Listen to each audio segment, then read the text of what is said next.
All right. Oh, music's a little loud. Welcome back, everyone. This is the Bad Luck Gamer, and this is Tabletop or TableTalk, where we talk all things tabletop. We got Glue Boy here, and our wonderful guest. Go ahead and introduce yourself. Yeah, hi everybody. My name is David Barnhart. I run a YouTube channel called How It's Played, where I take fairly complex rules from different role-playing games, primarily the Paizo games, Pathfinder and Starfinder, and kind of make videos to break those rules down in ways that are easy for newcomers to absorb and understand. Excellent. So, and did you do that for Pathfinder First Edition? I'm actually not sure. No. I started. I think 2 days ago was my 4 year anniversary. So I started it briefly after the launch of Starfinder, and so Starfinder was my first game, followed by D&D Fifth Edition. I think at the start I alternated. I was putting up one video a week, and I alternated between Starfinder and D&D Fifth Edition. And pretty much ever since the launch of Pathfinder Second Edition, it's almost entirely been about Pathfinder Second Edition since then.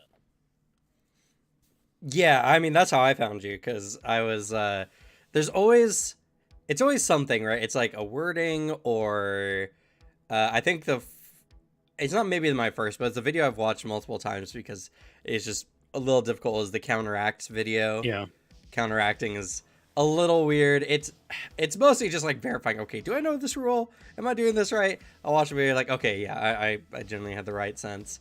So, but your videos have helped me a lot, especially going through Pathfinder 2E for the first time, and I'm sure lots of people. So I'm very glad that we get to have you here today to kind of talk about, your experience. Maybe we'll answer some questions here in the chat.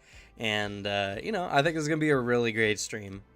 Yeah. I'm looking forward to it. Glad to be with you, fine folks. I'll just go ahead and put a disclaimer out there now. If we do start taking rules questions, that it's amazing how quickly I forget the rules after I click Yeah. publish on a video.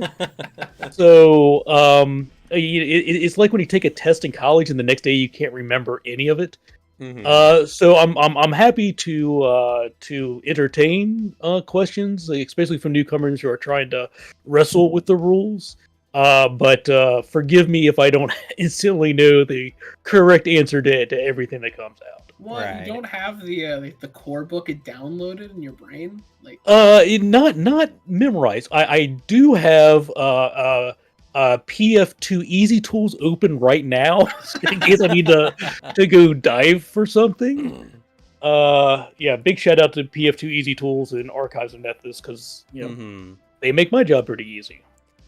Archive of Nethys was literally the biggest blessing in my life when I found it because I was like, oh, I can just look up the rule and I can find it, or at least the writing of it. And Yeah.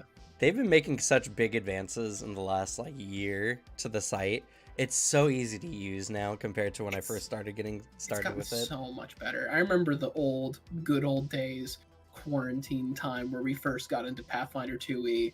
Me hanging out with you, just we ask a question, and then to you for 10 minutes paging through the core book, trying to find this one specific keyword.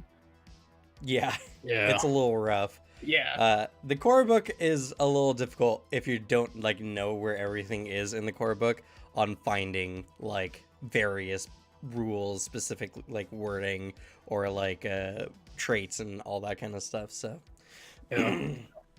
but we still got some people who are filtering into here from various sources. So, let's just have a casual chat. What have you been up to lately? I know that you've been getting a lot more interest after the OGL business, so I'm sure you've been busy lately. Yeah. Have had an uptick in views and subscribers. It's been easily the biggest month for my channel since it started 4 years ago. So welcome all new people, all the people coming in from Fifth Edition to us. Glad to have you. And yeah, I guess I put out a video or two last week. I've put out one on the 3-action economy, put out another one on the multiple attack penalty, put out a briefer video on the fatal trait, because questions came up with regards to another video I put out for how criticals work, and I got one that's hopefully I'm going to get up either later tonight or tomorrow. That's all about flurry of blows for our monk players out there. So it's between my regular 40-hour a week day job. It's keeping me busy, which is a good thing. Yeah, I know. I do YouTube a little bit more like full on, and I've been just dog tired. I've been trying to get like 3 videos out a week, and people are demanding build videos, and build videos are just a lot of work. And then I'm splitting my attention to Lancer, and so I'm trying to like master 2 game systems at the same time. But actually, you bring up an interesting point. How often do you get people correcting you on rules in your comments, whether they're right or wrong? Well, yeah, I mean all the time, but it's like that's part of a conversation about rules. And this is the weird paradox. This is the how is played paradox. Is I want to say Pathfinder 2nd Edition is an elegant system. It's simple. Once you understand it, it's simple. But at the same time, I have to admit, it's so complex that it necessitates an entire YouTube channel putting out literally hundreds of videos to explain it. So anytime you're dealing with something like that, there's always going to be people who say, well, wait a second, I interpret this rule differently. And, you get into this conversation of what's rules as written versus common sense interpretation. And like with this flurry of blows video I got coming out soon, it basically came out of a discussion about the multiple attack penalty. And with flurry of blows, you spend 1 action and you make 2 strikes. And there's one place in the rulebook that says the multiple attack penalty increases with every attack action. And there's another place that says it increases with every attack check. And so people look at flurry of blows and they say it's only 1 action.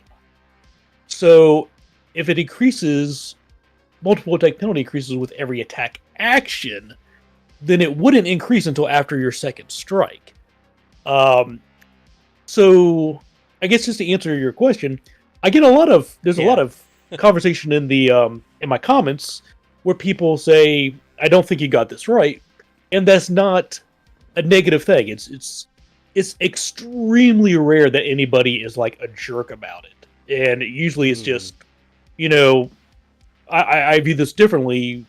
What's the reasoning that you are saying what you are? And, I've had videos where people have alerted me to this stuff in the comments, and then I've read their thing and said, oh, you know what, I think they're right, and ended up having to take down videos and put up corrections and whatnot. So, it's just part of the process. That must be stressful. Yeah, I didn't even think about that. Because whenever I get a rule wrong, I just shrug and I'm like, whatever, I'll correct it in a future video, I'm sure. Which I always end up doing because, like, when you talk about build videos specifically, there's so many rules that go into each build just because I try to diversify playstyle. And, but yeah, when your channel is like the lifeblood of some people who like are looking up rules, accuracy is like above all. That's pretty rough. Yeah, it definitely carries its own issues with it. It's sometimes I got to remind people, like, I'm not one of the game designers, right? Right. I am giving my best interpretation of what I see and what I read and how I would implement it. But I'm not the end-all be-all authority, and fortunately, I've been lucky enough to have so far 3 times now I've been able to do interviews with the design team, where throughout the year I keep a log of all the questions that come up in my comments section that I either don't know the answer to or I'm iffy on, and then I have an opportunity when I'm interviewing them to throw those questions to them and finally get an authority's answer and response on. But yeah, it can be a little bit of a catch-22. Thanks, Criminal Matrix, for the follow on Twitch. And actually, so man, this is gonna be a fun session today. I have so much to talk about because there's also I asked because one, I agree. It's always nice when someone brings up a rule and you're like, oh, I didn't know that, or oh, that's great. But I also get tons of people who are like, no, actually it's this, and then I look at it and I'm like, no, that's not how the rules are written. And I don't even know how you came to that. So it's always super, it's kind of fun once you kind of get past the, I think, initial block as a YouTuber of like getting past the negative comments and just like, oh, okay, whatever, and start kind of like poking fun, at least to yourself. I never will like go out my way to publicly, hang anyone up, but it's always fun to talk to my friends, like, see, look at this, and laugh at it. And there's also just people who just don't actually watch the video. They hear you say one thing, they hit the keyboard immediately, and it's just like they didn't wait the 5 seconds it took for you to like elaborate further on the And so I got a fun question, and I'll preface this with we're not here to have debates on rules. So if anyone disagrees with how we may interpret things here in chat, we're not here to debate the rules. We could have a whole nother video for that if you want. But today we're just here to kind of casually talk about what newcomers might be interested in, some very easy things, especially because, again, a lot of rules are just vague enough where unless you're like one of the initial designers, we can't like infer any more than what's written. But what's the most interesting rule that you had to ask anyone on the Paizo team, or any rule that like bugged you enough that you had to know the answer? Oh wow. I know there's been a lot of questions about polymorphs and battle forms and exactly how bonuses work, especially one that I guess for druids, they get the better of either their battle forms bonus to attack or their own unarmed, or there's something along that nature. Yes. Yes. And there was a lot of confusion about how bonuses apply to these situations and so on and so forth. So that was one. I have only been a Pathfinder player once, and it was a druid character, and this was before COVID, so it's been a while. But that was one that I had to ask because I was playing a character who had battle forms. A lot of stuff with subordinate actions also.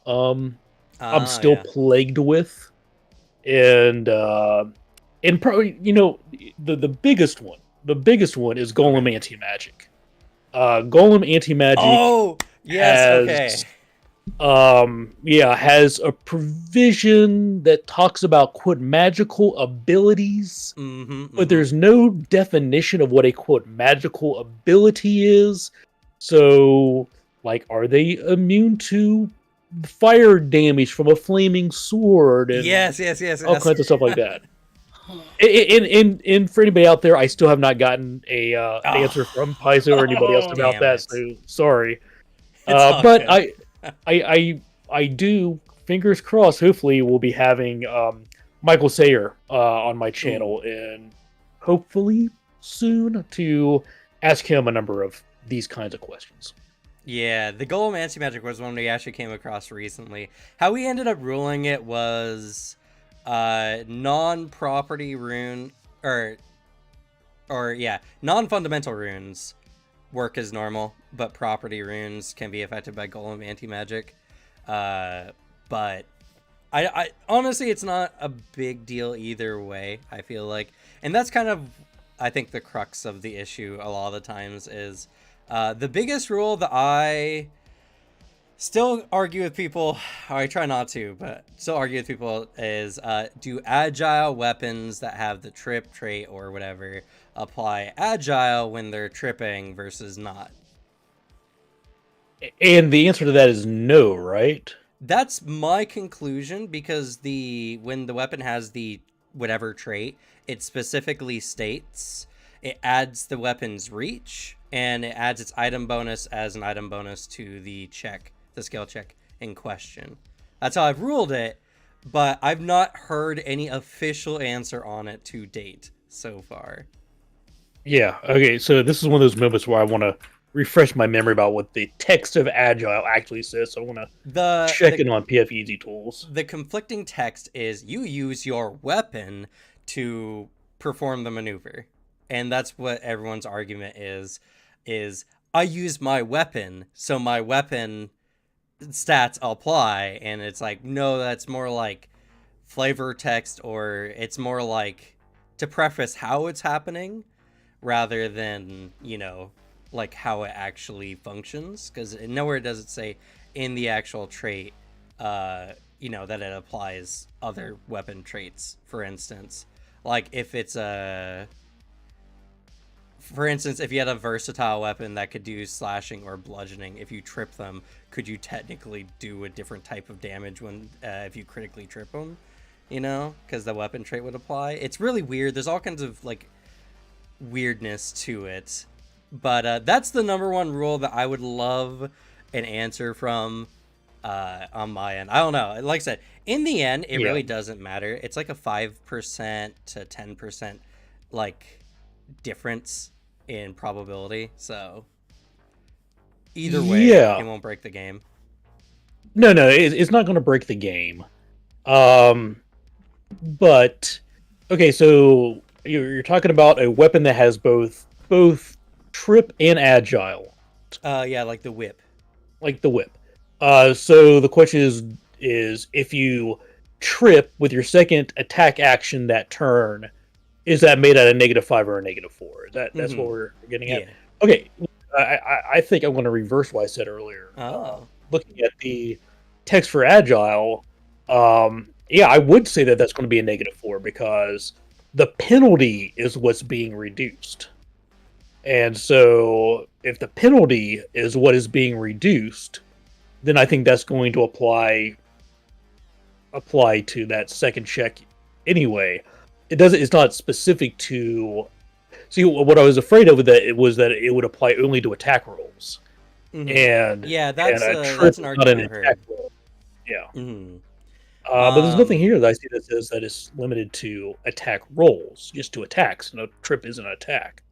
Right. No, I agree with that statement. My divergence is, I don't think the intent of the trip trait is that you're actually using the whole weapon to do it. Rather, you can, if your hand is full, trip with that weapon in this situation, Sure. Like reach and such. Because when you read the trip trait, it tells you specifically what it adds from the weapon's reach, and it treats the item bonus as an item bonus to the applicable skill check, more or less. So I don't know. Like I said, I don't personally have that much weight in the situation. It's a 5% chance difference, a 1 point difference. So I don't know. If I get an official answer, I'll change my opinion wholeheartedly. Yeah, this is one of those areas where I think Raw is saying you would give them the -4, but I completely understanding from your perspective the intent. It may very well be that they wouldn't get that. So my point of view, just as a GM, is whenever I have a conflict like this, I err on the side of the players. Mm-hmm. Because, like you said, it's a plus or minus 1 difference. That's not going to mean much to me as a GM, but denying even a +1 to a player can be something that they find very annoying, and they can, that can rub them the wrong way. Mm-hmm. So why not rule in the way that's going to be more likely to entertain the table if it's only a plus or minus 1 and mechanically is relatively insignificant.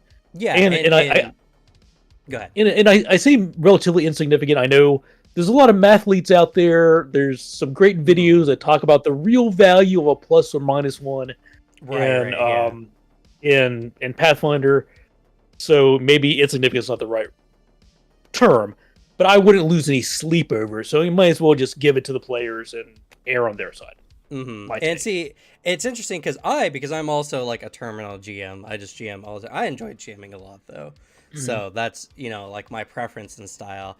The way I look at it is I am aware of well, there's several factors. One, it's like, okay, if I give maybe an unintended benefit to the player in a skill check, and skill checks like at level can be way higher, like in a character's athletics against a creature's like defense at whatever level they're at. Typically the athletics is higher because the proficiencies tend to be higher, so that 1 point swing might mean your players are constantly critting versus not, and it might be an unintended power gain. And so whenever I err, I'm always on the air of like, all right, I want to make sure that I'm ruling on the side that I'm preventing players from like overly gamifying some of the mechanics, especially when it comes to like trip, because trip is a devastating maneuver when an enemy goes down. In my fiance's game that she's running, our group has a bunch of trip monkeys. So we're tripping enemies, and then when they stand up, we're attacking them 3 times with attack of opportunity and completely abusing the crap out of it. So it's something that like I've seen the negative repercussions of what that bonus can be, but I also am not a math junkie. I don't care that much. I just err on the side of maybe I shouldn't make the game too easy for people who are trying to Yeah. gamify it in that sense. But I agree with your statement. I agree wholeheartedly that erring on the side of the players is a good choice. Yeah, but this is really like everything else in the game, though. Mm-hmm. If you notice that something, whether it was intended by the designers or not, is making things unfun with how everything turns into a trip competition, or like in first edition, disarm. I mean, Yes, you disarm. know, first edition got to the point where they actually made gauntlets that had chain hooks on them that would hook to the weapon you're holding to prevent you from being disarmed, Yeah. because players, it became so prevalent to disarm. And also, by the way, that's why disarming is so difficult in second Yep. edition. Yep. So if you notice something that's out of whack, like, yeah, I always try to view my games like it's the next Lord of the Rings movie, and Mm. say to myself, like, would it happen in a Lord of the Rings movie where 3 encounters in a row the players all knocked an orc to the ground and then stabbed it when it stood up? I don't see that happening Mm. in a Lord of the Rings movie. Therefore, it doesn't really fit my flavor or my style, and maybe it's something we should look at changing. Um, I and agree. That's a that's very yeah. interesting statement. I like the yeah. If I ever find myself at your table, I'll make a shield surfing ranger build Yeah, for it. yeah. Hey, that's rule of cool. Exactly. Mhm. That's. But again, that would be something that'd be awesome to do one time. But if it's something you're doing every single time we find stairs and it's giving you an Yeah. unreasonable advantage, then you know that's the difference between a tabletop role playing game and a JRPG. Yeah. Like, Right. we have the power to step in and say we're going to change things. Yep. This conversation is very interesting, and I'm realizing it very quickly because like for this like whole podcast stream we do, I'm a eternal player of cams. I used to DM 5e back in the day, like a few years ago, but I kind of gave up on it because I realized I just wasn't having fun DMing. It's a stress that I don't want to introduce, like trying to write and everything I had to do for it. But I'm also a peak like rule of cool takes prevalence over all. Like I want to play out the movie that my players are envisioning, Mhm. and it's also like making me realize, man, I only understand the rules for my characters in Pathfinder. Y'all talking about like Yeah. this trip mechanics and like golem anti magic. It's like I know how to cast spells, I know how to punch something, and I know how to play Magus kinda. So that's all I've done. Yeah, well, I mean, I'm the opposite. Like I mentioned before, I've only played Pathfinder Second Edition one time, and it was only for, I don't know, maybe 6 weeks before COVID brought an end to my involvement in that campaign. So it's interesting, Cam, to hear you talking about people, your build videos and you get questions about the build videos. People ask me for build videos, and I'm like, I am the last person on earth you want making a build video, because I do not know the player perspective at all. And so a lot of times I'll put up a rules video, and people will say, well, I can't believe you didn't mention X, Y, and Z. And X, Y, and Z are all 15 level plus feats for different classes. And it, like, unless one of my players happens to have that, I don't know it exists half the time. So, that's just a long way of saying that one of my players needs to step up and GM sometimes, so I can be a player.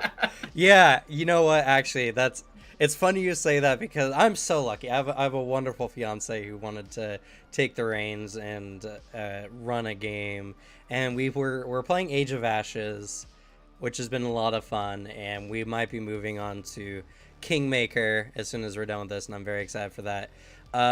I'm just obsessed with tabletop. Tabletop's my lifelong hobby, and I've been doing it for ages and ages, and I've literally have spoken for hours deep into the night about various tabletop theory with my friends, even before Pathfinder, with other games that we've been playing. And even when I met Mark Seifter at PaizoCon, he and I stood for 3 hours in one spot. You can ask Pete from Rise of the Warlords, because he saw us there multiple times, and we were just geeking out about like the game and the rules and how everything. And what has made me fall in love with Pathfinder is I've never come across a game that had so much you could put into it, so much like fun and interesting builds, that wasn't simultaneously so easy to break over the knee that like encounter designing becomes impossible. Because every game I've played up until this point, the more interesting the character creation, the more broken the characters could be. Sure.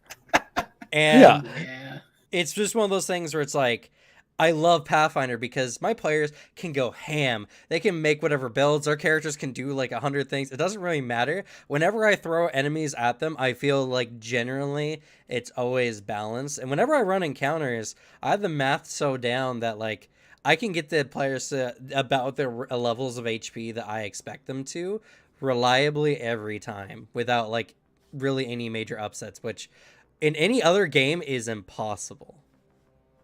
Yeah, the math is very tight in Pathfinder Second Edition, and I believe my understanding is that's largely to do with Mark Seifter's involvement. I think he's got a master's degree in mathematics from Harvard or something like that. Some Ivy League school. They developed a balancing algorithm for Pathfinder. So yeah. The only other like crunchy tabletop RPG game that I've played that I had that similar reaction to, of like the math is really, really tight, would be Mutants and Masterminds 3rd edition. There is a caveat to that, where there are some ways to make really, really broken things, but like part of the character creation process is your GM has to approve like what you do. Right. And if they see that, you're gaming the system, they can throw it out. But the way they go about designing and balancing, like, you create superpowers and is a point-based system. So it has to be incredibly flexible to let you do whatever you can imagine, but still come out with the math working in such a way that encounters are balanced in. And so I agree. Pathfinder Second Edition's very, very well engineered, I suppose. That brings up something I was looking to ask. Because we've asked this to a few Pathfinder people, or Cam has at least. What is your favorite tabletop system? Or even like, what's your favorite you've covered on your channel? Which, granted, I know I'm asking which is the 3 you've published is your favorite, but like, do you have a favorite, and is it Pathfinder 2e? Well, the favorite that I cover on my channel is Pathfinder 2e. My favorite RPG system is tough to answer because it's like asking me what my favorite movie is. Yeah, And That's a good depending answer. on whatever mood I'm in, like sometimes I'm in the mood for a comedy. And I want to go play Paranoia, the original Yes, Paranoia. Paranoia. And sometimes I'm in the mood for a thriller, so give me Delta Green. You know, it's going to vary, so it's very difficult for me to say what's my one favorite. Mhm. I have said on my channel before that my first love has always been and probably will always be Star Wars role playing.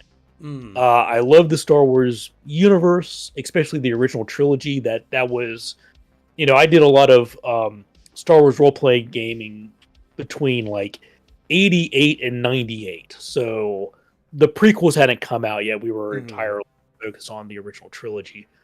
Um, and so I think I have pretty much every rule book ever published from all four of the Star Wars RPG systems. So I love Star Wars.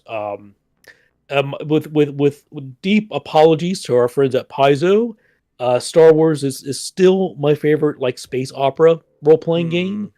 Which is, you know, it's odd to say that because every other Friday night, including tomorrow night, I GM a Starfinder game Yeah. in my house. But I really like especially Star Wars Saga Edition. If you're looking for a Star Wars role playing game that's similar to Pathfinder, the Star Wars Saga Edition is a great bet. Recently I've played some of the Aliens, Alien Colonial Marines RPG. Had a great time with it. Bunkers and Badasses, the Yes. Borderlands RPG. That's become my group's go-to game when we have few players who are available. We don't want to cancel the game. Well, if we only got 3 players, no worry. We'll play Bunkers and Badasses. And that's just absolute insanity and is the antithesis of Pathfinder from a balance perspective, but it's not a game you go to if you're looking for tight math and balance. It's supposed to be insane. That's one of the videos I watched. Like, you broke the news to me that that game was a thing, and I was like, I kind of want to play this. I adore Borderlands 1 and 2. So, Great. like, any connection to that is real fun. It's Yeah. interesting with like whenever we talk to Pathfinder people or just with each other, because like at least for me personally, like I love Pathfinder. I adore it. We've played it a bunch. Not my favorite system. Not even in my favorite tabletop genre, because I'm a war game nerd. Like first and foremost, I'm a big 40k guy. So like one of my favorite like tabletop RPG games is Lancer, because it's kind of a crossover between a war game and a tabletop RPG. It's like that's my one and true love, really. And then hearing other people be like, "Yeah, I run a Pathfinder channel. Oh, this is my favorite system. It's something completely separate and different." Yeah. So, yeah, I could have a different favorite system of every day of the week. Oh yeah. I have a problem where I have to buy role playing games.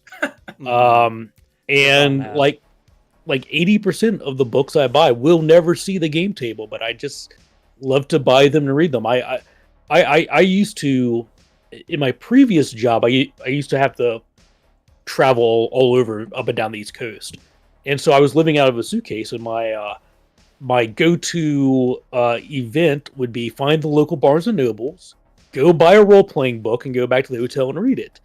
And so I was reading RPG books like most people read, you know, mystery novels or whatever.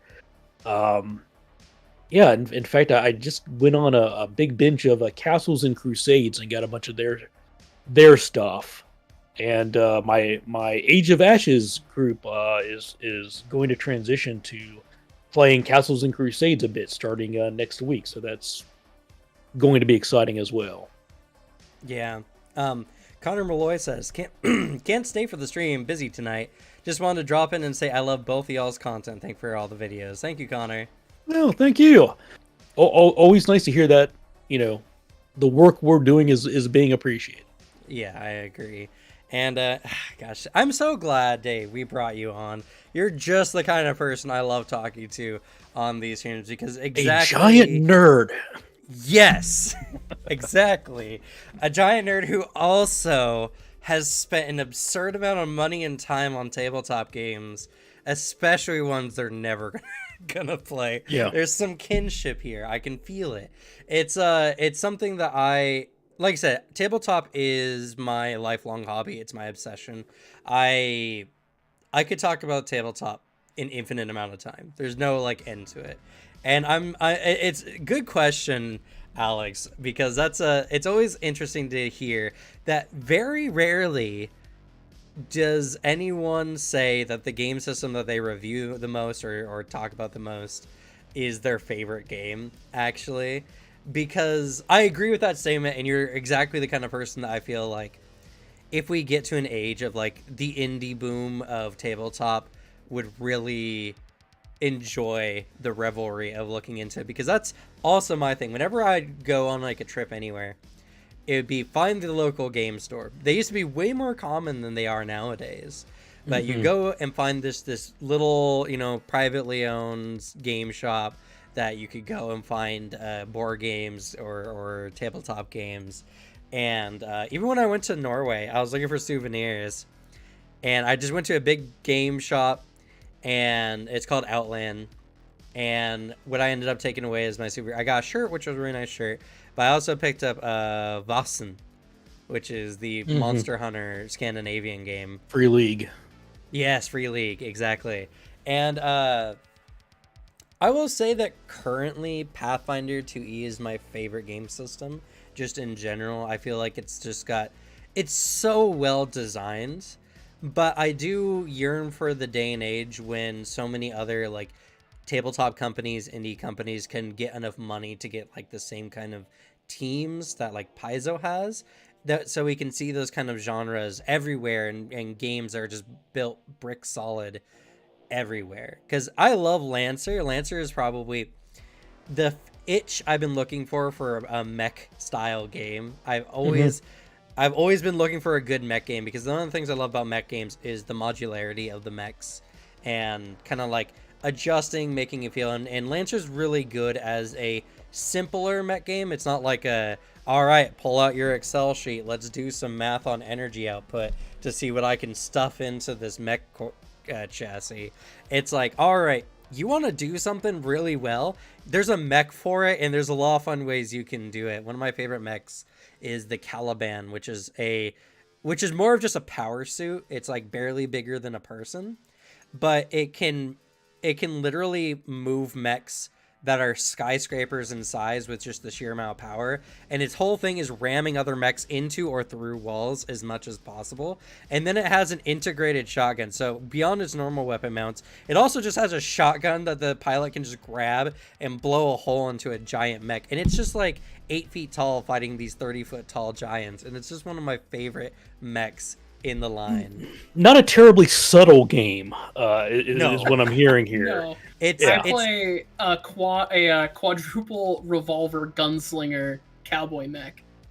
Cool. So like it's just goofy fun, honestly. Yeah, well, my love of mechs goes way back as well. Anybody who's watched my videos has probably seen the big red gunpla that is always over my shoulder in the background. I'm a big Gundam fan, big Gunpla fan. I grew up in the 80s, so I was a massive Robotech fan. And that's probably the single most influential television show on my life ever. I was obsessed with Robotech, and I actually ended up GMing it wasn't strictly Robotech, it was Macross, but it was a Macross RPG I GM'd online on a play-by-post forum for 9 years and some change that game ran. So yeah, much love for the mech genre, although more space opera like mech stuff than is that Laser sounds like BattleTech to me. It sounds much crunchier, I guess, on the mech front than it really depends. What I've done. It's a oh goodness, what's a good way? It's a dualistic kind of game.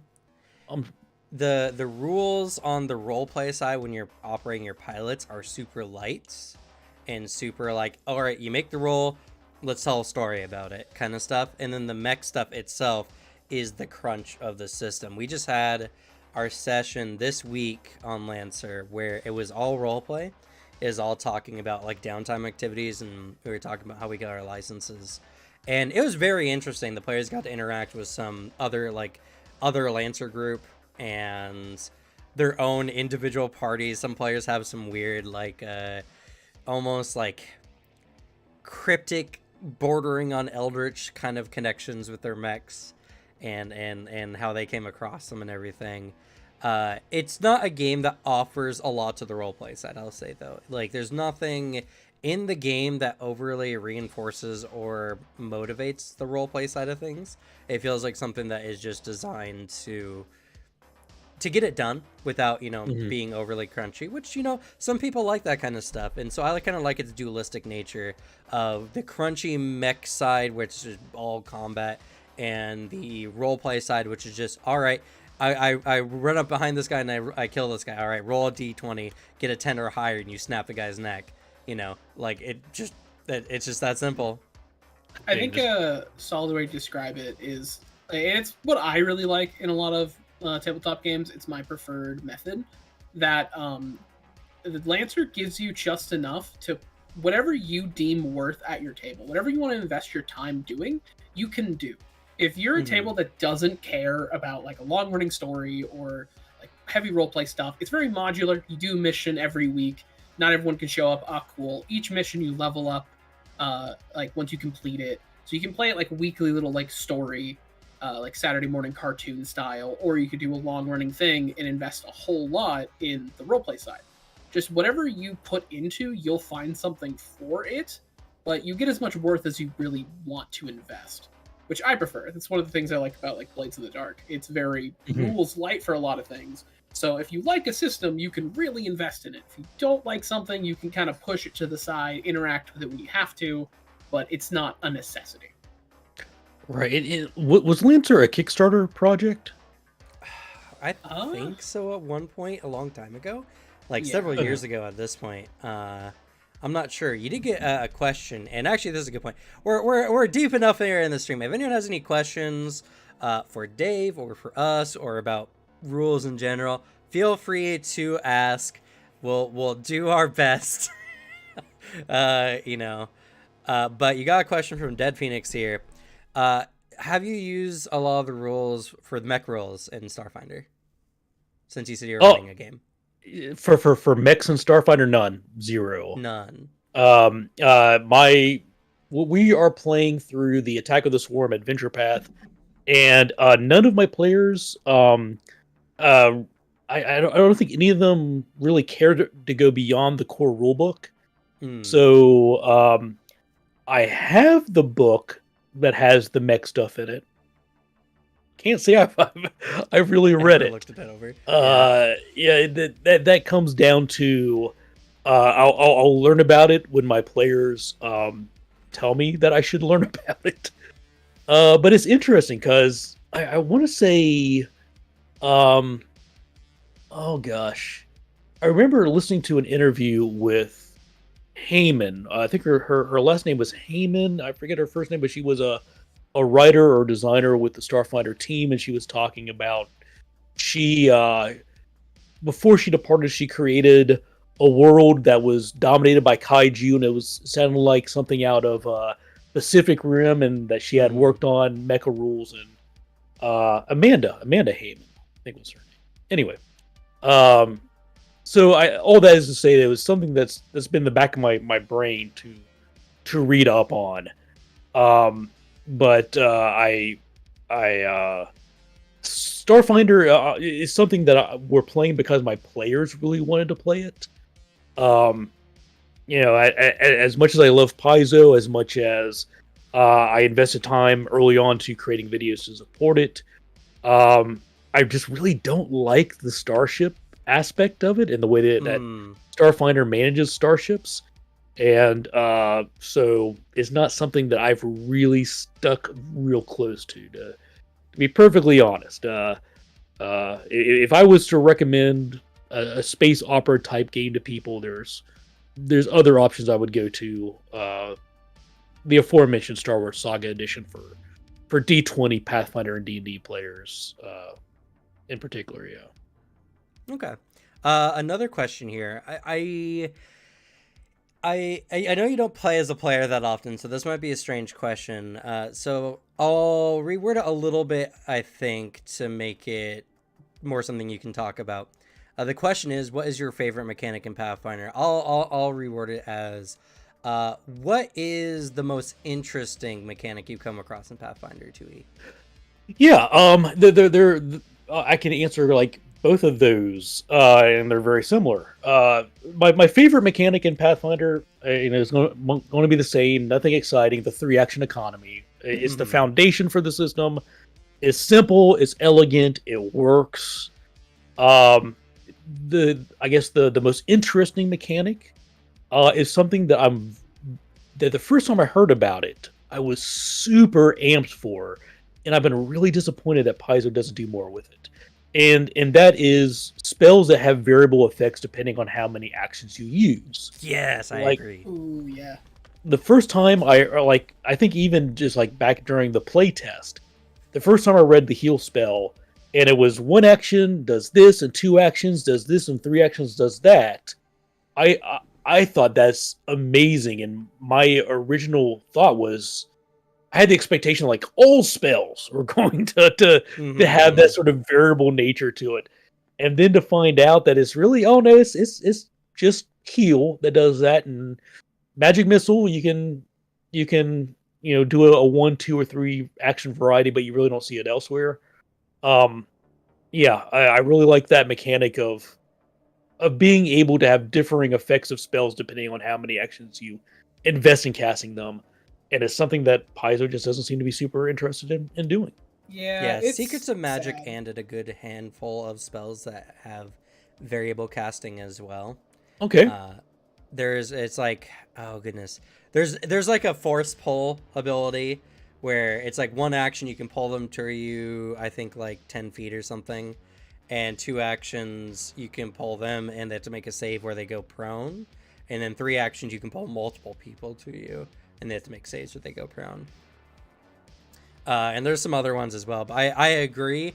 I feel like it's a very underutilized like idea that has Mhm. not had a lot. And then they came out with a bunch of spells that had, you could charge it and then you could charge into the next round for another effect.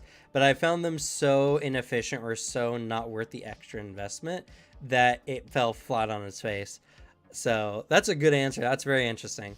Yeah, it's like Pathfinder's the only game where I'm out here wishing for more magic rules for stuff, because like when it comes on the tabletop, I'm a big jock. I prefer to play strength through dex based magic. Who needs intelligence? Dump stat. But like the Mhm. spell is designed so cool, and like I love the variable casting when it's available for the handful, like the bare handful, or the other part of spell casting. I adore the multiple tiers of success or failure. Like even if Yes. they succeed a save, it still does something, so it doesn't feel like you're wasting your spell. Oh, because Yeah. that was my problem with 5e stuff, where it's just like, oh, I wasted a spell slot. Nice, I did nothing. And then Yeah. in Pathfinder, at least you get something. And then the spell design itself, like a lot of them are so cool.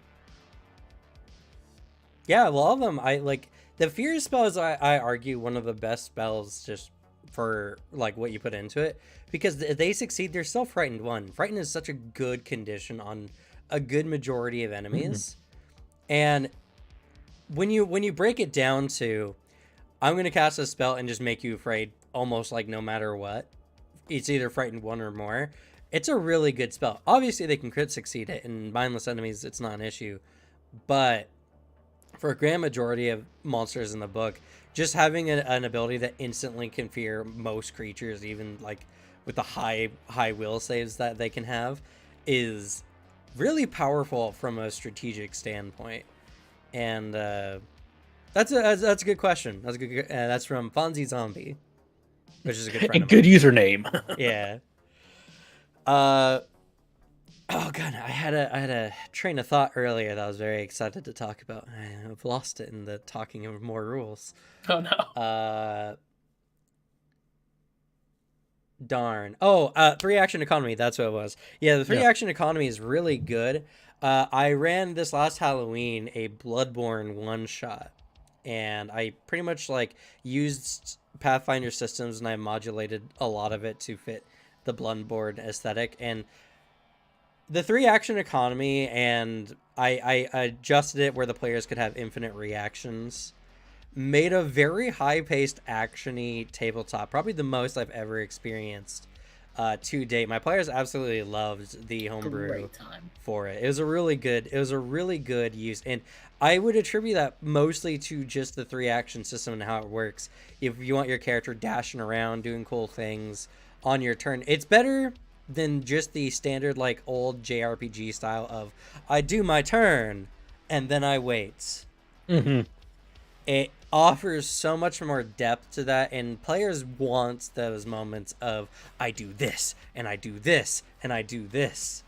Fonzie Zumpy is actually a good friend of mine and a player, and he's made a recall knowledge based fighter, and his turns take forever because he's got all right, I do this attack and it lets me recall knowledge after I hit the enemy, and okay, I missed the check, but I have another feat that lets me re-roll a check using another lore-based skill. And then, all right, I attack again, and then I use this rune I have on my weapon that lets me recall knowledge on enemies that I strike with it. So I'm going to do it again. And so he does like 7 things on his turn, most of which are just recall knowledge. Yeah, I mean, recall knowledge is one of the unfortunately overlooked things to do with the saying is, what do you do with your third action when you don't want that -10 multiple attack penalty? And this is really a question of what should you do with that first action when you know your next 2 actions are going to be attacks. Recall knowledge is frequently overlooked, and if it is what can determine what deactivates the resistance of an enemy, then it's worth its weight in gold.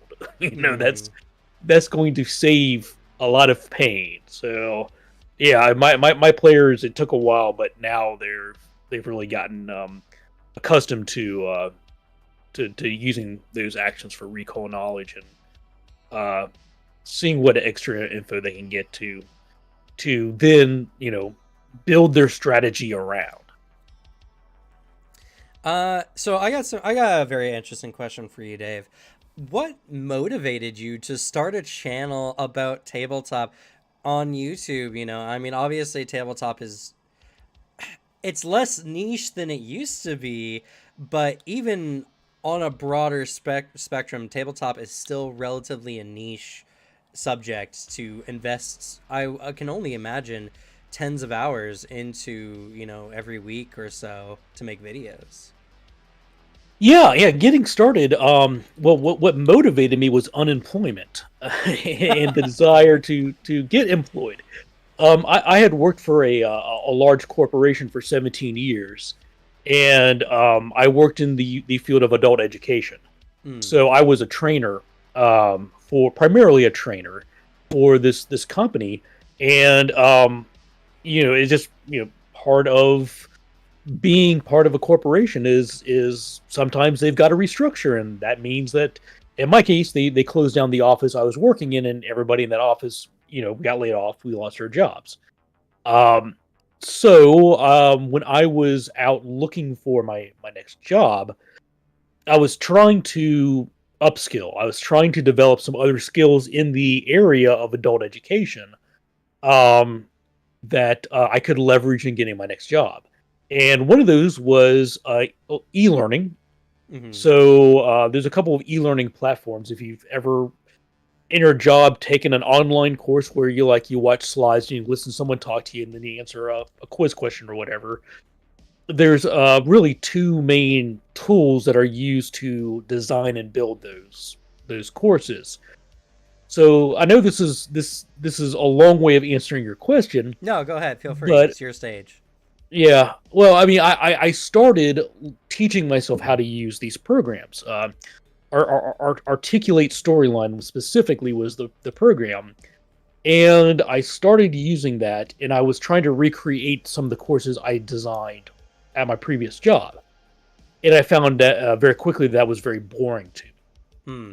So I got the brilliant idea of, you know what, I've been an avid roleplay game enthusiast since 1984 when I was 9 years old. So why not just take my love of tabletop RPGs and my love of being an educator and use at the time Starfinder as the topic that I was using in this new articulate tool to teach myself. So I was building online courses on in the tool for how to play Starfinder. Hmm. And my goal was at the time to publish them online. I forget what platform I was looking at, but there's different learning management systems online where like you could enroll in my online course for how to be a Starfinder GM and take those courses. Um, but long story short, I ultimately decided not to go that route. It was just easier to publish those videos, as a video and put them on YouTube. Hmm. So yeah, a lot of people watch my videos and will write to me and say, "Hey, can I have your PowerPoint file? Because I really like the way that you've laid out the screen." And I'm like, "Well, I don't use PowerPoint. Hmm. It may look like that, but I'm actually using originally Articulate Storyline, and now I use Adobe Captivate, which are e-learning Yeah. tools. Um, and yeah, well, and the good news is I actually now work full time as a e-learning developer. I'm taking the time to learn how to use those tools to make videos.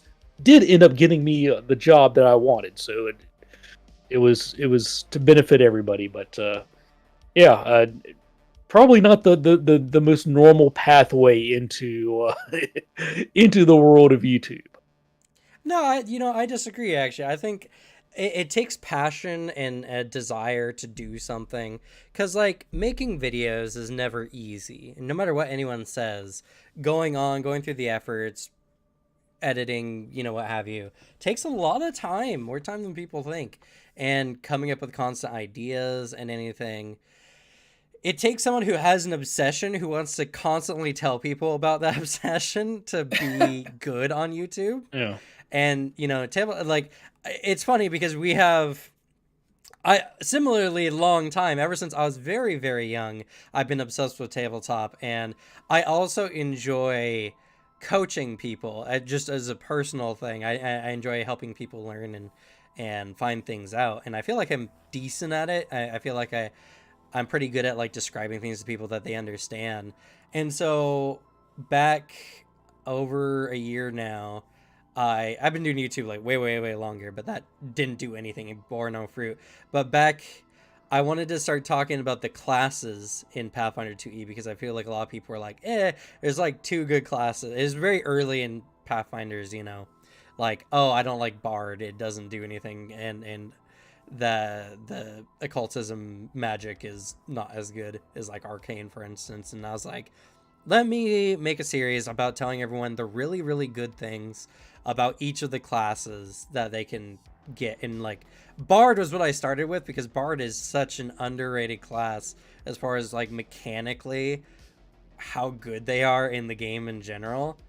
And it's that same kind of vein, right? Is been doing it a long time, love it to death, obviously, and wanted to kind of help educate people in a sense on something that you were interested in. Granted, you had a higher purpose for getting a job into e-learning, and that's really awesome. I'm here just to be a nerd on the internet, so Yeah, hindsight being 2020, I wouldn't have started it if it wasn't for my employment situation, but I would like to believe that I would have found my way to it some other way, just because I do enjoy it, and I'm very similar to you. I'm very much powered by people saying thank you, and you really helped me. Those are the moments that keep me going. Um, so yeah, it's a passion for gaming, is a passion for educating, and it just seemed to be like a very common sense fit for me. Mm-hmm. And I mean, to some great level of success. I think currently you're sitting at about like 17K subs, somewhere in that range, 17 to 18. Do you know what percentage of YouTube that puts you in as far as like sub counts? I have no idea, and to be honest, I don't look at any metrics except for my subscriber count because it's right there in my face. That's fair. Yeah, like I know Nonat is really into the analysis tools and tracking what works and what doesn't work and all this. I have no clue. I don't look at anything. So where that puts me in the grand scheme of things, I have no idea. I'm going to guess pretty pretty well just because there's an absolutely unfathomable number of YouTube channels that people create and then either abandon or nobody watches. So Mm-hmm. I had to double check, but I believe, and this is nothing to like talk numbers on YouTube or anything like that. Obviously, YouTube is not your main focus as far as like career or anything at this time. You got another wonderful job, but mhm. I do believe it puts you in the top 5% of channels on the platform as a whole. Granted, it's a multi-million channel Yeah. platform, obviously, but that's still a remarkable amount of success for someone on the platform for sure. And there's honestly only you know such a small percentage of people who even make it like beyond like 1K, for instance. And uh it's great that's something that helped you along the way. You've also found a pretty decent amount of success, and a lot of people look to your videos. And I mean, even myself, when I was making the video for introducing people to the Pathfinder 2E community, you were one of the first names that came to mind when it came to like what helped me when I got started. And I think that's something that's uh you should be congratulated on for sure. And just thank you so much for the content you make. It's something that I think the platform needs. Heck, my videos need need your videos, because I just try my best to describe rules, but I also talk mostly as if the person who's watching the video understands the game to some degree, and it doesn't cover all the bases. So if it wasn't for your channel, I feel like less people would understand what I'm geeking out about in my videos. So you do Well, such a great service. well, I appreciate that. Very kind of you to say. I think a lot of my relatively modest success comes from that I got in on Pathfinder on the ground floor. I started putting out videos literally the week that Pathfinder Second Edition released. So I was kind of able to stake out my little area of the Pathfinder game. I'll also say that I am by no means the only channel out there that's doing educational content for Pathfinder Second Edition. It Crunch McDabbles comes to mind if you're looking for longer form videos that have more of an entertaining slant. You know, check out Crunch. He's doing a lot of the similar topics, but just in a different lens than what I do on mine. Local Disaster Tour Guide is another person who does quite a good bit of Pathfinder Second Edition rules content. Go check him out. And I feel bad because I can't sit here and off the top of my head name every single other channel out there that's in this space. But yeah, I mean things are working out so far. Now, it is interesting to say, like, I guess I'm in the top 5% of all YouTube, but that's kind of like the era where people thought just because you were on television you must be famous and successful. Like, no, it's Mhm. in the world of YouTube, there's a quite a big drop off between Critical Role and me, right? Mhm. So it's awesome to hear that you know people appreciate the stuff I'm doing, and that yeah, I just passed 17,000 subscribers. But it's really it's kind of like being a big fish in a very small pond as far as Pathfinder goes, Yeah. but a tiny little fish in a giant ocean as far as YouTube is concerned. Yeah, but like even if you were to boil it down to like the tabletop space, for instance, uh, the besides the D&D, you know, channels, the non D&D channels, or the channels that do a lot more than D&D, typically range in like the 100K range, something like that. That still puts you at about like a tenth of the sub count. And again, I say it because it's something that like even I as a YouTuber understand. Oh yeah, there's always some bigger channels out there, or like my channel has a long way to go before I'm YouTube famous.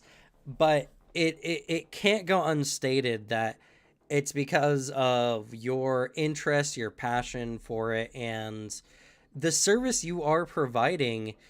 There's at least, especially in the Pathfinder space, there's no one who really does that better than what you're doing as far as like going into the rules and everything like that. Of course, there's many others, and I said even in my video, there's tons of others, but these are just the ones who helped me for sure. But you help thousands of people, you know, probably even every day on rules and everything like that, and that's something that not a lot of people get to say. So take the compliment. You don't have to be Yeah, overly humble here. Come on. well, I appreciate it. It's very kind of you to say, and yeah, it's frequent that people tell me that I've helped them, and that's always a great feeling. I there have been times in my life where I have made a video like a quick little rule reminder, and kind of kept in my back pocket for a rainy day, where it's like, you know what, I could really use some compliments, and Yeah. then publish it, come back in an hour, and oh hey, look, people are telling me they like me. This is the happy feeling I needed today. Hell yeah. Yeah, yeah, I appreciate it. I'm excited to see where things go. Pathfinder is getting more attention now than it has since the release of 5th edition, and that's bringing new eyes to all of our Pathfinder related channels. So Yeah, uh, my daily views tripled since the OGL business, and yeah, my subs have more than tripled, I think, daily for what we're doing as well. Obviously, like as much as a channel with just under 2K can do, but like it's a fun time for us here in the Pathfinder space, especially. And I know that I'm at least trying to take that momentum and push towards other systems as well. Do you have any like future plans for your YouTube content or anything you're doing on the platform, or is it just keep doing what you're doing and providing an awesome service? yeah. You know what? I don't really plan. I shoot from the hip. I mostly it comes to just like at the beginning of the week, what are the questions that have been popping up on my comments section that I think people could benefit from, uh, and that just becomes what I talk about in my next video. Uh, I would like, there are some systems that as a fan I want to make videos of, because Hmm. just like as people watch my videos and say, you know what, watching your video is how I learned by making the videos. Hmm. I that process really, requires me to do research and investigate and put pieces together. So there are game systems that I want to do videos of because I want to learn them so that I can GM them with my friends Hmm. and just kind of accept that they probably won't get many views. If you pay attention to my Should You Play series of videos, you get a little sneak peek at what those might be. Hmm. Because kind of an ulterior motive of that was to see like do any of these get a lot of attention, get a lot of views, get a lot of excitement? Because that would only encourage me to make more videos about them. Specifically because I have run some of Alien Colonial Marines, I could see me dipping my toe into videos for that. I haven't had a chance to run it yet, but I'm fascinated with the cipher system. Oh, I've heard Um, good things about it. Yeah. yeah, I really like what I see from it. But it's a much lighter system. Like I have done between my regular series and the rule reminders, I've probably done about 200 videos about Pathfinder Second Edition. Like Cipher is not going to require 200 videos. It's a much more streamlined and lighter system. But I could see me making those videos because a lot of times the videos I make are just the stuff that I'm interested in and I want to talk about. The people will sometimes ask, why Pathfinder Second Edition? Well, because every other Sunday I got 5 people sitting in my dining room and we're playing it. So, you know, that's why Pathfinder Second Edition. That's the game that I'm currently GMing, and who knows? Now that we're taking a break from that and going to Castles and Crusades, maybe I'll do a Castles and Crusades video. Who knows? Who knows? I mean, I think we are in the beginning time of the indie boom for tabletop. I feel like in the next 5 years, it's going to be something that more and more people are going to be getting interested in. I can only hope. Who knows how everything is going, but I feel like with the OGL business, a lot more people cast their eyes finally away from D&D for the first time and are looking at other games, and I just hope that becomes something more. But it's super funny that you say that you make your videos to learn. That's actually what motivated me to do my Why This Archetype is Awesome series, where I'm trying to make all the archetypes in Pathfinder videos. And time and time again, I come across really good archetypes that I just overlooked. I didn't even think about it. The one that is coming out next week is the Fireworks Technician.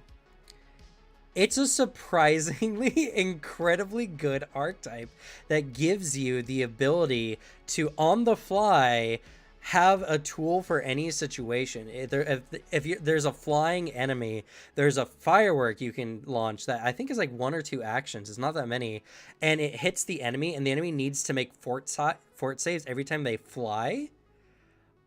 And so if they don't take a fly action for the round, if they keep failing those saves, it will fall safely to the ground and ground that enemy. And I mean, on average, it's going to make the enemy waste actions moving, which is really powerful. And I was like, oh my god, the Firework Technician is really good. They also get a firework that's essentially a fireball. It does 3d6 sonic and 3d6 fire damage. And when you pick that feat up at level 10, you can use that 3 times per rest. And it also deafens and dazzles the targets as well with a fort save. It's a basic fort save. So it's a better fireball that you can do 3 times a day when you pick it up. And it doesn't ever improve. It doesn't heighten or anything like that. But just the understanding that it doesn't do area damage either, I should mention. It's single target, but it does 66 damage equivalently. And it can also dazzle an enemy, which is a really good effect. It makes everyone concealed. And they just get this, and it's 3 times a day. That's better than some feats in the most other archetypes, because it's like, oh, you get this spell once per day. Well, now you get this as many times as you have infused reagents for. And so I really respect that I make videos to learn, because that's what really motivated me to make the archetype videos as well. And I also, the main goal of our channel, as we've been moving forward since I decided to reorganize in November, is I want to make tabletop, variety tabletop, more of the thing. I want people to have more games to go to and play tabletop in much more bite-sized chunks than always dedicating, okay, well, I'm going to play this 2-year campaign once a week for 2 years, you know, except when someone calls out. I want people like, hey, let's do a tabletop for like a couple weeks or a weekend, or let's try this game out. You know, it's like video games, you know. You don't have to dedicate your whole life to one video game. You can just play whatever strikes the mood in the day, and that's kind of what I want for tabletop. I'm just curious. Alex, were you jumping in to say something? I feel like maybe I stepped on you there. No, it's kind of funny because I'm gonna have to echo a similar sentiment because yeah, making these videos, it's an excellent excuse to like learn something new about what you're covering. Because for starters, I edit for Cam. I usually edit one of his videos each week because it slots in perfectly. It also gives me constant practice. I'm trying to as well do freelance editing for people in like YouTube and Twitch base, just to make some extra money through editing, which I enjoy to do for some reason. So every once in a while I'll get an archetype he throws my way where I'm like, this is pretty cool. I'm gonna have to like write this down to note. But primarily, like, I haven't been doing it for very long, since like September, but I run a Warhammer lore channel. And I'm pretty knowledgeable about Warhammer. I've been a massive fan of it for a good long time now. And now I'm becoming more and more and more knowledgeable because I'll make a video where I'm like, this faction seems cool. You know what? Admittedly, I don't know much about them. I'm going to like sit down and read through their stuff. And then I learn a whole lot about it. Now I can actually confidently answer questions about them. It's a great excuse to learn about things I've been kind of avoiding. So all three of us just learning through content creation. So I'm just curious, and I don't mean to just sidetrack or derail the conversation. Anyway. But you've mentioned you're a big Warhammer fan. I've never played Warhammer, but I have the Wrath and Glory RPG. Do you have any experience with Wrath and Glory? We did a one shot for it, for like to go over it. As well, the book that we base it off of, and currently it's in Camp's possession because rule books mean nothing to me. I can't read through them. I don't have the attention span. I picked it up a good while back and read through it as much as I could. It's a really interesting system because I think it does two things really well for like as a tabletop system using 40k, because it's not the only system. The most popular one's Dark Heresy, which Dark Heresy is very number crunchy, brutal, where a crit might mean your character dies. It's a very grindy system. Wrath and Glory has very snap, quick combat that can go through very quickly, and is very brutal with some fun mechanics involved, like a crit deck, where when you crit, you can pull a card and like get a randomized fun effect, like, oh, you shot their grenade on their hip and it explodes. You got a lucky strike that fully decapitates them. And it also properly joins in the scaling of 40k, which is absolutely goofy and dumb, where you're like, oh, I'm a regular guy with a gun put in my hand and a helmet, to like, I am a walking super soldier, armies crumble beneath my boot, like that kind. So it's solid for what it is. I don't think it's the best 40k system out there, but I think it's a really good casual 40k system. Okay, well, I mean, it sounds like then that would be the correct option to dip my toes in with my table, would probably be the more casual. Also because it does something I don't know fully if Dark Heresy does, but it does it in a different method. Wrath and Glory gives you a very small contained sector to play around in for 40k lore, because it's a lot and expansive and takes a lot of time to fully understand. The way I always put it to people is learning 40k lore is like bashing your head on a brick wall and then eventually you'll topple over. Like, eventually you'll just... I had to read the starter books. I had my phone with a wiki out because they just name some weird word. I'm like, all right, what is that? And go down some rabbit hole. But it's very contained. I think it's a great way to learn. It has enough framing stuff that people can play around in 40k mechanics and like factions without being totally lore specific and accurate. It gives you a lot of really good options that the other 40k games don't. Cool. Thank you. Yeah, we actually we did it here on this channel, so if you're ever curious about how it played and our first impressions of it, I was doing a series last year where we did a one shot of a game system, and then afterwards I interviewed the players to see like their impressions, what they got over it, and we did like a live one shot. So if you ever want to see like a little bit of how it was played and how we kind of went through it, it's definitely something I'd recommend checking out just to see some first person. Even if you just look at the interviews, what the players said about it, it's always very fascinating. But it's a good system, I feel, to also get like a feeling a little bit of Warhammer, because they use very similar dice mechanics. Yeah, Okay. it's the tabletop's a D6 system, and it uses the same. The war game is also a D6, so it was while playing it, I was like, this is shockingly similar to like me playing the war game, just very condensed and light.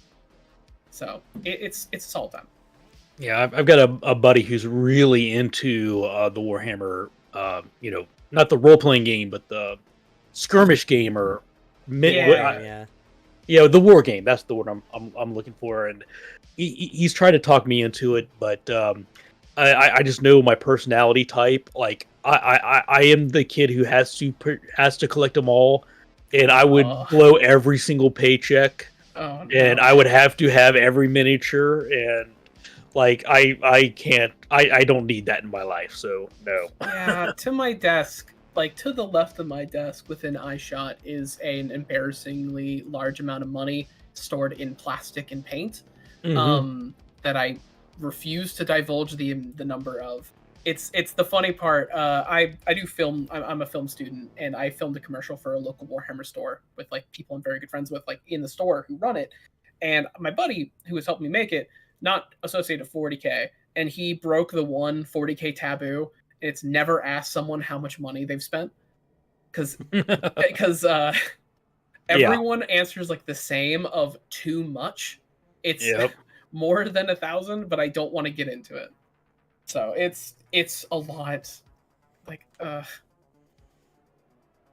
it's also fun because my 40K channel is also a great outlet for me to not rant about it to my friends as much. I have a nice outlet of 40K friends who come in, so now I'm talking about it less. But then some of my friends watch them and ask me more questions about the things, and I'm like, all right, well, time to write up a small essay to them. Yep, I can relate. Yeah. So with all the OGL business lately, obviously that has given a new oh goodness, there's a term for it. It's like a new wind. I can't second think of wind? it. Not even second wind. It's like a sailing term. New I can't wave. remember. A new headwind, something. A new tailwind. There it is. A new tailwind on variety, tabletop, Pathfinder, stuff like that. What are your hopes for the tabletop space after the OGL debacle? Like, what do you want to see come out of everything that's happened? Oh wow. Yeah, I think I'll echo some of the things you've already said. I would like to see more of the people who have been exclusively playing 5e dip their toes in other things, whether that be Pathfinder Second Edition or anything else. Yeah, I have had those experiences where I've had people playing in a game, and we've been playing Dungeons and Dragons, third edition for so long, and then it's, hey, let's try something else. Let's play some Star Wars, and immediately have one or two people at the table be like, you guys go ahead. That's like I play Dungeons and Dragons. Like that's right. That's the one game that I'll play, which always struck me weird because, like, when I'm GMing a game, I don't think of it as we're a Pathfinder group. I think of it as we are a tabletop role-playing group. And if you're with a bunch of like-minded fun people, it shouldn't matter like what game you're playing, because it's the people and having fun that matters. But I know there's a lot of people out there who view differently, and like I said, I've encountered them. So I would like more people to realize that there's other options out there and try them. D&D has such a ridiculous hold on market share. That I think there's a lot of room for other tastes in other games. So yeah, I said that would be my hope. Like as far as predictions of what's going to happen, we'll have to wait and see. I maybe I'm a pessimist. I expect a lot of people who were uh, turned off by 5e because of how aggressively they were approaching the original OGL 2.0 or whatever, the start of all this was. Now that they've kind of backpedaled, I think a lot of those people are going to go right back to 5th Ed. They're going to go back to what's familiar, and they're going to go back to their D&D Beyond subscriptions because, hey, that's where all their characters are, and they'll keep rolling. I can tell you between the two different games, I alternate every week. I've got a Friday Starfinder group and I have a Sunday Pathfinder group, and we alternate weeks that we play. Between both of those groups, I think I only have one or maybe two players who aren't also simultaneously playing in a 5e game. And like I asked them, like, are your games, are you looking at moving to other systems? They're like, no, we're just, never any intentions for any of those people in either of their games to migrate away from D&D. So I we've had a huge lift in interest for Pathfinder and other games over the last month. I'm a little cautious to. I'm not going to predict that stays the way it is. I think we'll see a large number of people going back to what's comfortable and familiar and what they've already paid for a bunch of books for. But I hope a lot of them also stick around and say, you know what, this Pathfinder thing is okay. It has been entertaining to me to see some friends, some even distant acquaintances on Facebook and whatnot who have always been staunch. It's not Pathfinder, it's Mathfinder. Right. It's there's no reason to play it's so clunky and cumbersome and whatever. I've looked forward to seeing those same people who are now dipping their toes into Pathfinder actually starting to say that they like it. And it's kind of like, well, I told you so. I've been telling you for 3 years now that there are some benefits to Pathfinder that you're not going to see in 5e. So yeah, who knows what the future holds. I fully expect that this is not the end of the virtual tabletop wars. I fully expect that when 6th edition or 1D&D or whatever they want to call it comes out, there will be a new OGL. They're going to let the Creative Commons have 5th edition, and the 6th edition will be locked up, and they will try to prevent it from being played on any virtual tabletops that are not their own.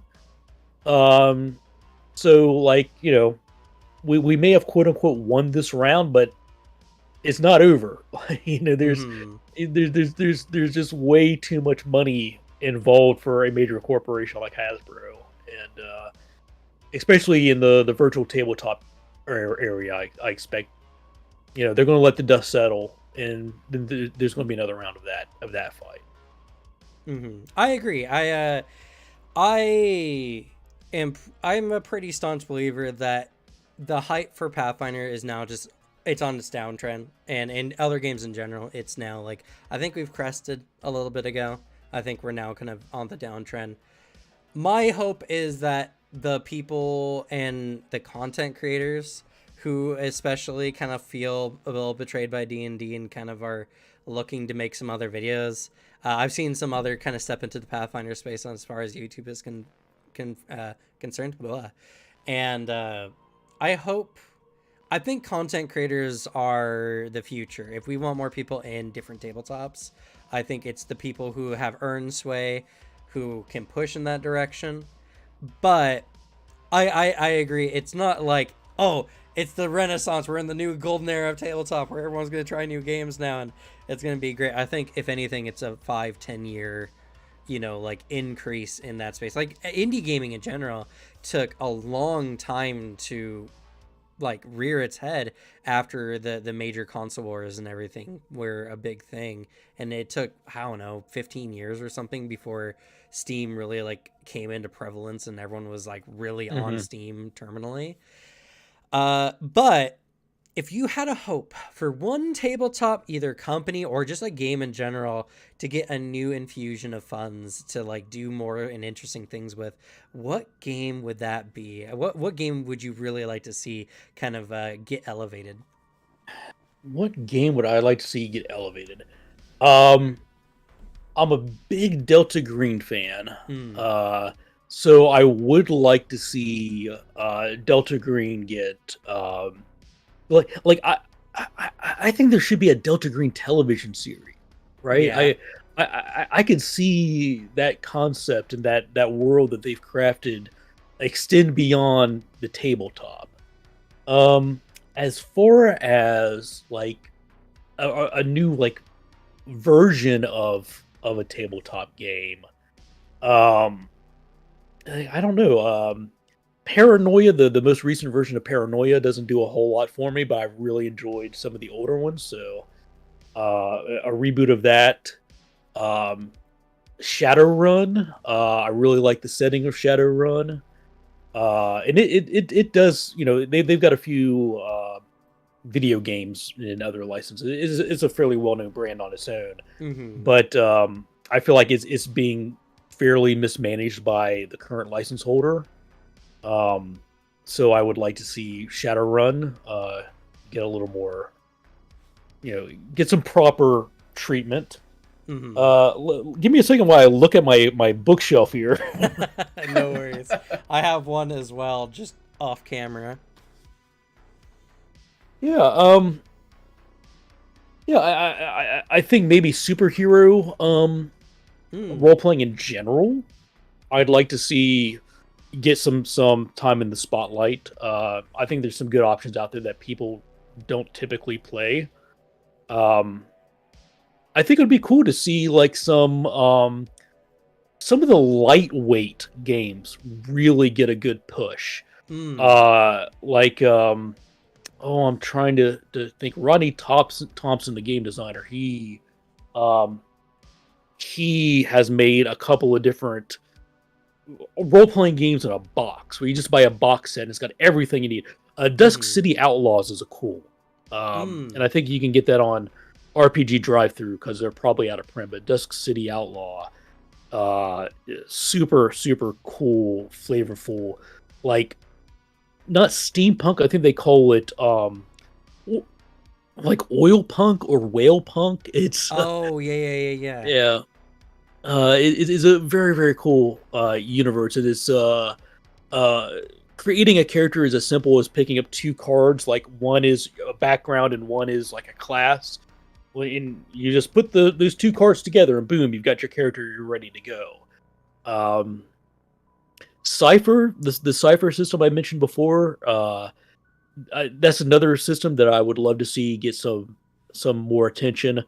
Uh, Lead designer Monty Cook, who was the lead architect of D&D Third Edition, so in many regards, he's the the papa grandfather of Pathfinder and D&D Fifth Edition.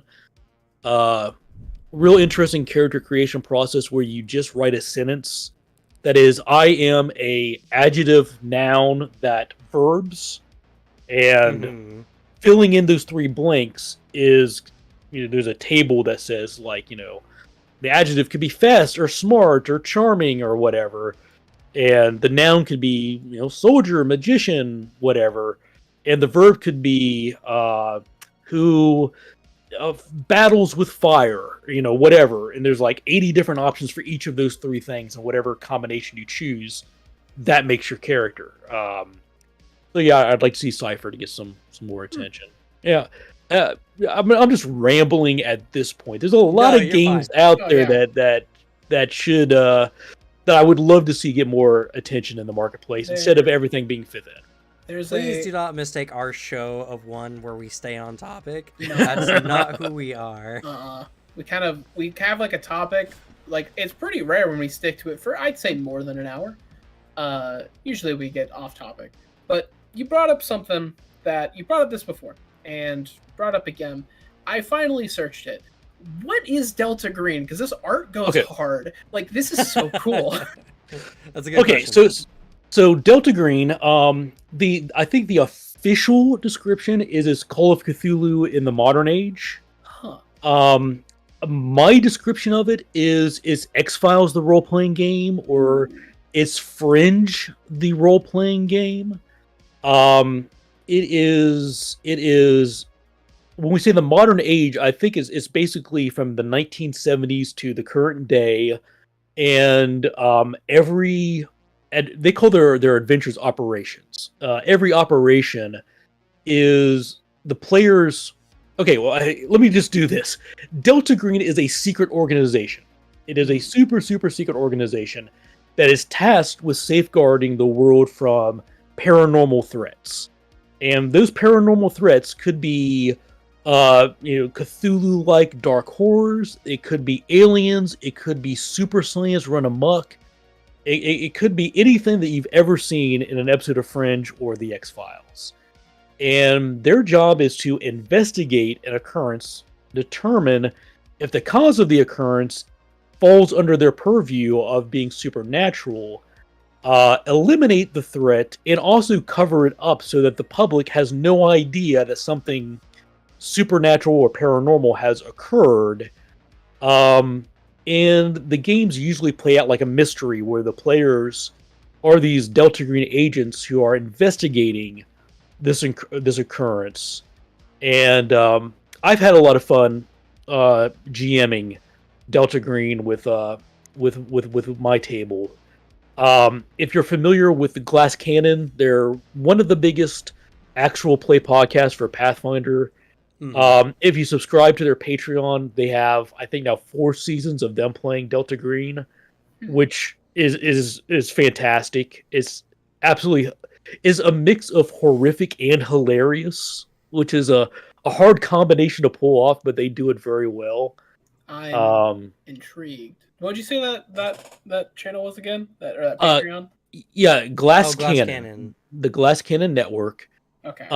And I think I don't know if they're still doing it, but they were doing like a $1 sampler option where you would get like the first 3 episodes of all their Patreon exclusive shows so that you could try them for like $1. That's more my speed. I'm not. Yeah. I have low patience for actual play. I usually kind of get lost. I fall out of sync or just like I lose interest. Though I am a simple man. I hear X-Files, I'm immediately intrigued. And hey Cam, we're throwing this on the docket. Like this is on the list for games we got to try out. I thought it was already. I'm pretty sure we've had some. Oh well, some people in our Discord have been constantly talking about Delta Green, so that's fair. No one filled out the sheet there, like our Google Doc with it, so sorry. I didn't see it. But in fact, I'll throw out there. I did a one shot. It was a long one shot. It was like a 5 to 6 hour one shot.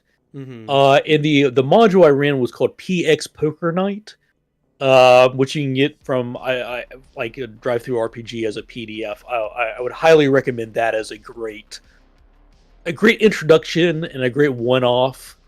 So if you're making a list of future games to try, Delta Green and specifically PX Poker Night work real well for my group. Okay. So first of all, thank you to Successful Geek for the follow on Twitch.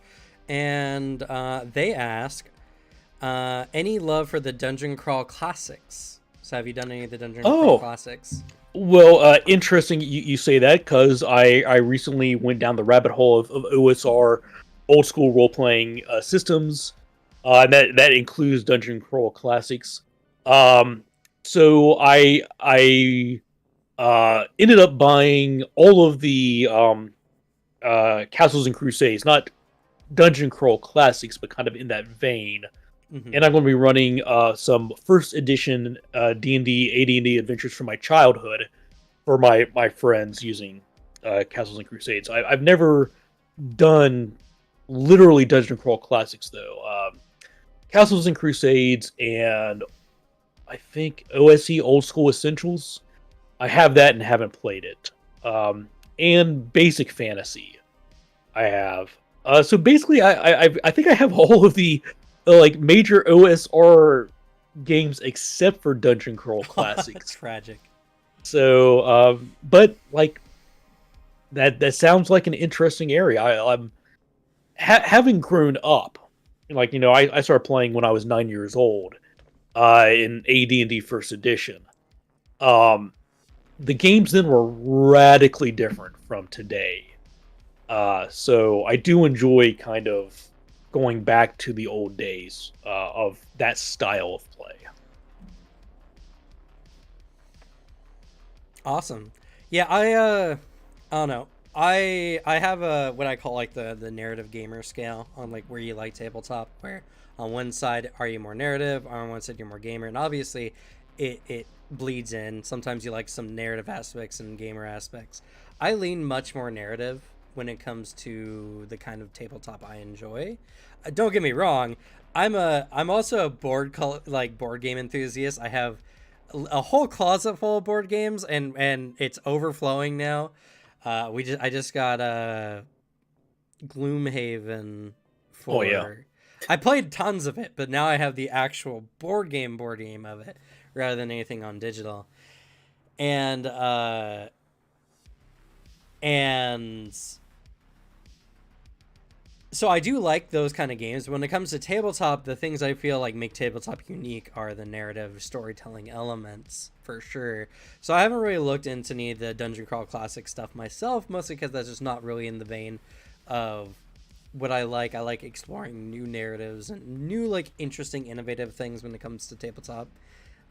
Also, I literally do not have enough time in a week to do anything. I'm it's tragic because ever since I started doing this YouTube channel, I played less tabletop than I have in my entire life because I'm just too busy making tabletop related content to actually play tabletop nowadays. I only run one game, which is insane to me. For a greater part of like, I don't know, 15 years, I ran like 2 games a week pretty much. And now it's just like, I got one game. I get to play in a game as well, so I get a little bit of it. But it's like whenever a game comes up, I'm like, what do I have time for? What can I invest into? And I really hope in the future I get more time to, look into other tabletops for sure. But unfortunately, I haven't really looked into Dungeon Crawl Classics. I have no idea even what it is.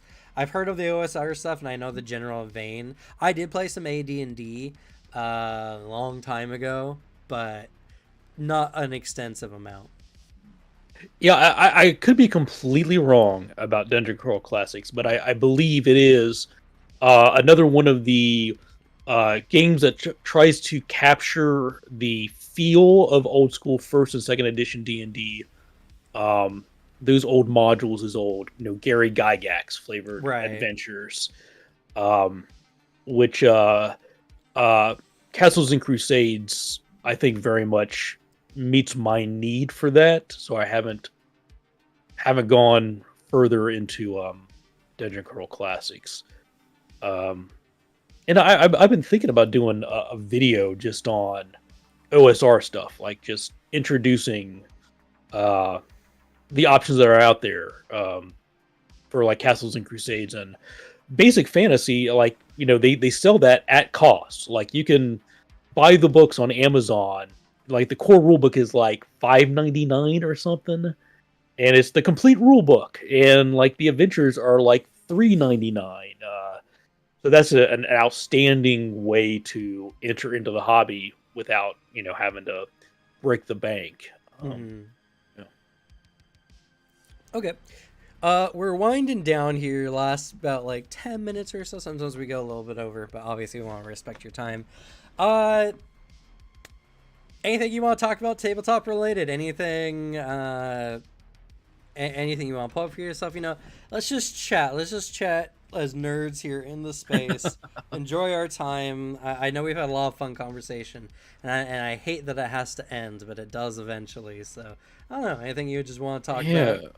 Yeah, I guess I didn't really come here with a hot take on role playing games or any grand topics of conversation.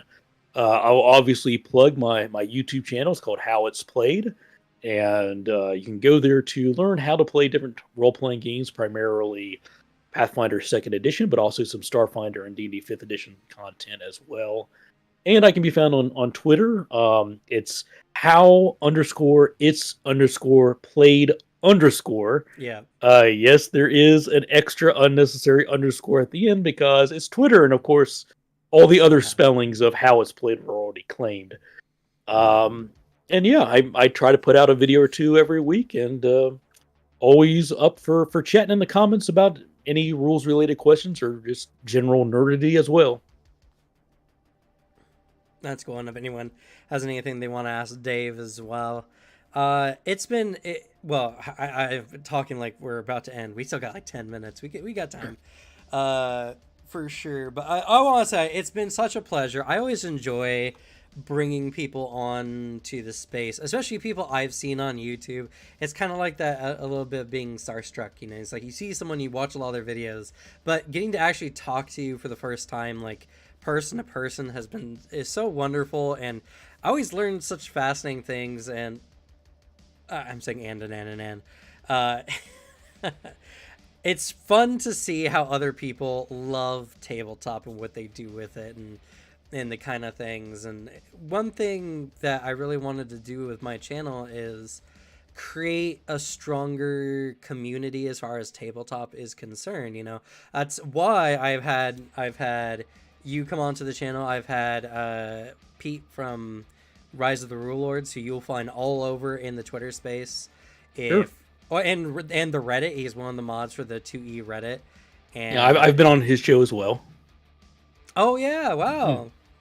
And I've had Mark Seifter on here. I've had the Rules Lawyer come on before. I haven't had NoNats come on, but I did get to chat with NoNats a lot at PaizoCon last year as well. So, you know, I wanna create a space where tabletop is something that people can come together, talk about some fun stuff, enjoy, and really share our passion with people. Because sometimes when you're watching the video, obviously you're passionate enough to talk about rules of all things for, 20 minutes at a time. But it's different when it's like casual, you're here, we get to see like what you like. Like I would have had no idea that, well, besides the obviously the Gundam in the background, how into Gundam you would have been. Yeah. And I feel like tabletop, and always, and Alex came in with the clinch question of like what your favorite tabletop is, because so many people in the space love other tabletops other than like the popular ones. And I feel like it's that kind of stuff that is going to push indie tabletop forward, something that is going to make the tabletop space in general better. Because honestly, for me, I'm still looking for like a modern sci-fi high fantasy mix, kind of like Final Fantasy like 15 or 7, that kind of aesthetic of tabletop, where it's like modern. It has that modern feel. It feels very familiar, but also you leave the town gates and you got to go fight giant monsters with big swords and guns. Yeah, I would encourage you to check out the Cypher system. And actually, they're doing a. It's not on Kickstarter. Or maybe it is on Kickstarter. They're doing a crowdfunding campaign right now to like fund their next year of books. But one of those is a set of adventures that is multi-genre adventures in one book. And so it might be like there's a Western, and then there's a paranormal investigation, and then there's a high fantasy, and they also have a series that I have not purchased yet, but it's Cypher. The Cypher system is genre agnostic. And so you can have like a Final Fantasy where you would have gunblade wielding people interacting with high tech, creatures, and also interacting with dragons that they have to slay. So that's a system that made me think of that. But they do have a series that is specifically about like the multiverse is going to be destroyed. There's some sort of giant like moon-sized meteor that's crashing through all the realities, Mm, like a Crisis on Infinite Earth sort of thing. And right. I think the players, like through the campaign, you use the same characters, but they go to different universes trying to halt this apocalyptic, multi-dimensional catastrophe. Ooh. That does sound pretty Um, cool. yeah, I wish I could remember off the top of my head what it was called, but it is in the Cipher system, and it was, specifically, I think one of their ideas is say, like, we have this genre agnostic rule set where you can mix and match elements from all kinds of different worlds and genres. So let's actually build a campaign around that concept. Um, yeah, so that would be my first suggestion.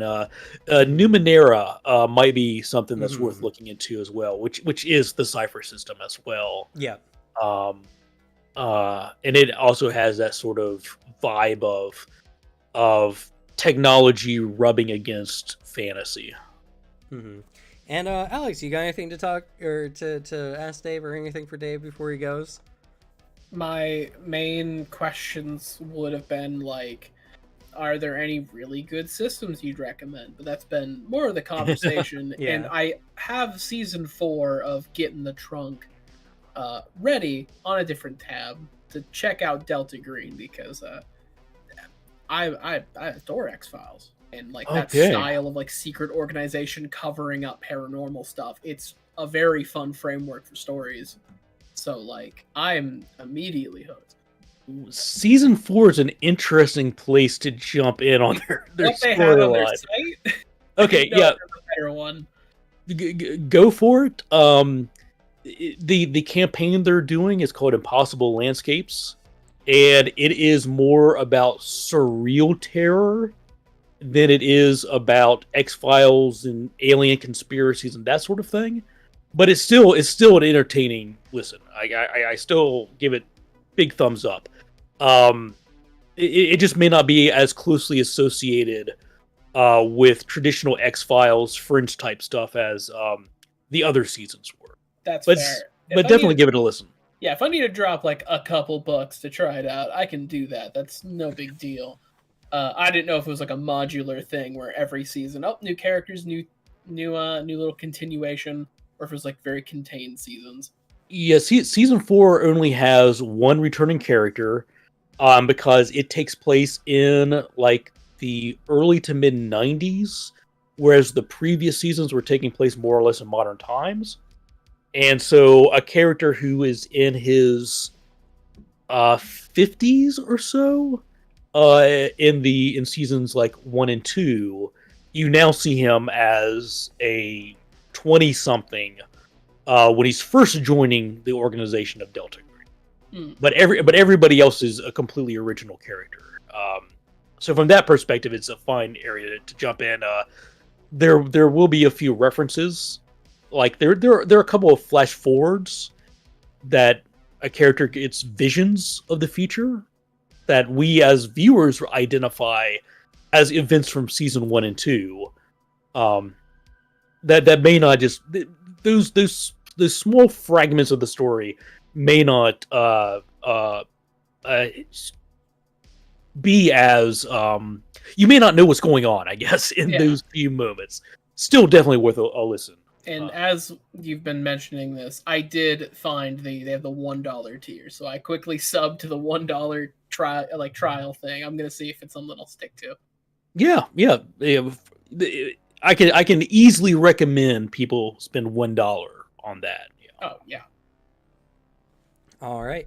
But all good things have to come to an end. That's going to be it for us today. Thank you, Dave, so much for coming on. I would absolutely love to get a chance to talk to you again in the future sometime on the channel. It's just it's been wonderful, and do have as many people come by to ask questions, but maybe that's for the best. That just lets us geek out the entire time about various tabletop stuff rather than answering very probably annoyingly specific questions about Pathfinder rules. Yeah. So, Yeah, we're able to avoid those. yeah, so small blessings, take what we can get. But I thoroughly enjoyed this, and I'm so happy you came on. But that's gonna be it for us here. This VOD will be available for anyone who was not here at the beginning. It'll take maybe like an hour or two, and then it'll show up in the live section on the channel. And as well, go check out How It's Played, a wonderful channel where you can learn a lot about Pathfinder 2E, Starfinder, and hey, maybe some new stuff, maybe some Castles and Crusades, hey, maybe even some Delta Green stuff in the future. Who knows? Who knows? Who knows? Yeah. And go ahead and check out Glue Boy over at Glue Boy. You can there's a link in the channel homepage. You can go down using the friends section there, and you can check out some awesome Warhammer stuff. And sorry to cut you off there, Dave. Go ahead and sign us off. Yeah, no, I was just going to say it was a pleasure to be here with you folks. It's always fun just to talk about nerdy stuff. Like this is what our interests are. So it was a pleasure to be here. Thank you for the invitation, and those folks who are watching, listening, How It's Played on YouTube. Come join the family there. All right, let's go ahead and say goodnight, everyone. Then. All right, take care.